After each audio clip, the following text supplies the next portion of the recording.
Good morning, guys. Welcome back to another episode of Tropical Fruits, Melbourne.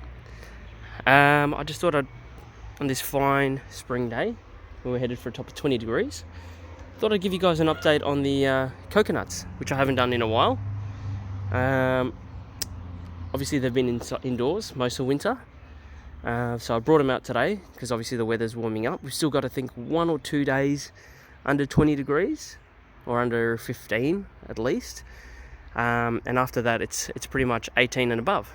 So I thought I'd give you a quick view on how they've been doing and how they're gone, and surprisingly they've done pretty well. Granted, like I said, they have been indoors, but without further ado, we will have a look.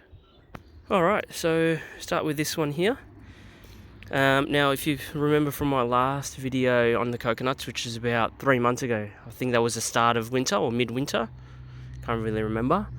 This guy was pretty green. As you can see, winter has definitely had its toll on him. All his leaves are pretty much crackled up or dried up, which is fair enough. I mean, you can't expect no damage on them, right? So that's the worst of it. And then behind there you got a bit of dead there too. And then if we zoom in a bit more, as you can see there, it's pretty brown, which is expected. But what's surprising me, despite that, we have still got some new growth, and new growth that's actually opening up too, which is quite amazing. Granted, it does have a few burnt tips on the end there, which is fine, but it's pushing out new growth, so that's pretty amazing. These are not the dwarf varieties, so I'm not sure in terms of their tolerance towards winter. But like I said, that's really good that it's actually pushing out new growth at the start of spring, and we haven't even hit the mid-20s yet, so pretty awesome. All right, we'll move to the next one. All right, now this one here is probably the hardest hit. So you can see there's two there. One in the back's doing slightly better than the one in the front, but I'll show you the one in the front first. So one in the front, as I said, hardest hit.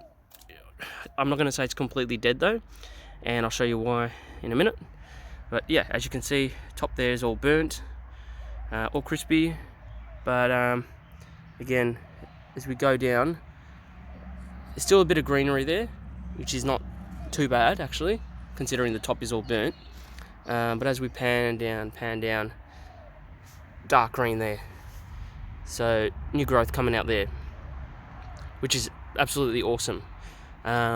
So I reckon being indoors and having the bag over them with no soil has really helped these guys in terms of keeping the nut nice and humid and nice and wet, especially with the heater on inside. And that's definitely had a good effect on it. So yeah, as you can see there, beautiful new growth coming out. Just moving across, just shuffle across here. Again, similar story. You got your burnt leaves going over the top, but as we go around, look at that, new growth again, pushing to open as we're heading into the warmer months, which is awesome. I'm pretty happy with that. And again, if I just go around here and show you, that's another leaf that's opening up there. You see in the middle, and you guys can probably see the one at the back, which is the last one I wanted to show you, which is the one that I saved the best for last, which is that guy there. Look at that, guys. Most winter damage is here, but look at that. Look how green he is. This actually shocked me too. He's almost had the same damage as when he first went in, and after that, no damage at all. Look at it. Don't you think that's amazing? We're into final weeks of September. Next week will be the last week of September, going into October, and this guy is just pushing through. Winter hasn't even harmed him. So this was the experiment, guys.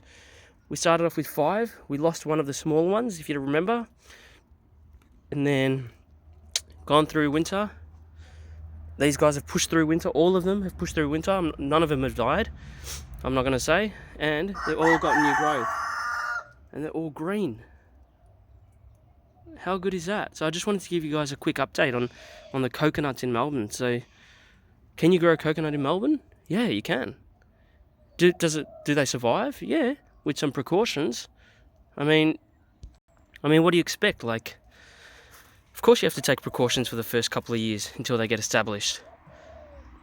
You know, biggest killers are root rot. I learnt that last year when I got my Malay dwarf, and that was in a pot in a greenhouse, and I wasn't taking any chances with this. So I did the research. Research says put them in a pot. All the energy rather comes from the nut itself. They don't need to be fertilized straight away. They've got enough energy in the nut. They don't need their roots yet until they're bigger. All right. So am I going to be planting these out? I am. Not into the ground, but these are going to go into grow bags. All right.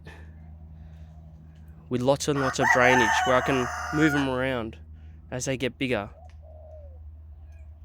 But I just wanted to show you guys, for all of you who want to try, I highly recommend it because it's a cool little experiment. It's a cool little, a trial.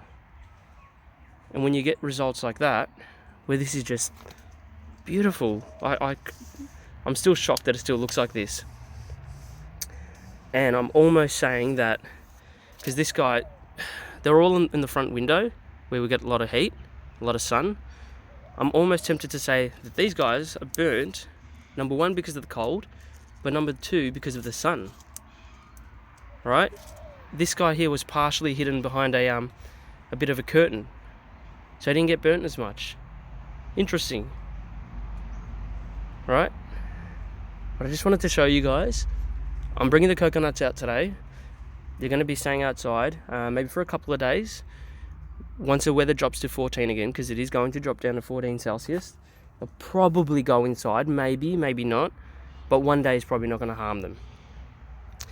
But yeah, I just wanted to give you guys a quick update on them. Been watering the bags, they've been kept moist. You know, what do you reckon? 60% success? 80% success? Because we're in Melbourne? Can you grow coconuts in Melbourne? Who knows? I'll keep you guys updated. Let me know what you think. I'm pretty happy about this. This is one of the extreme tropicals that are so hard to grow in Melbourne. I mean, you can't grow Balimbi in Melbourne, but you can grow coconut. Imagine that. Alright, don't forget to like and subscribe, guys. Leave your comments below. And I'll catch you all from the next video. Goodbye for now.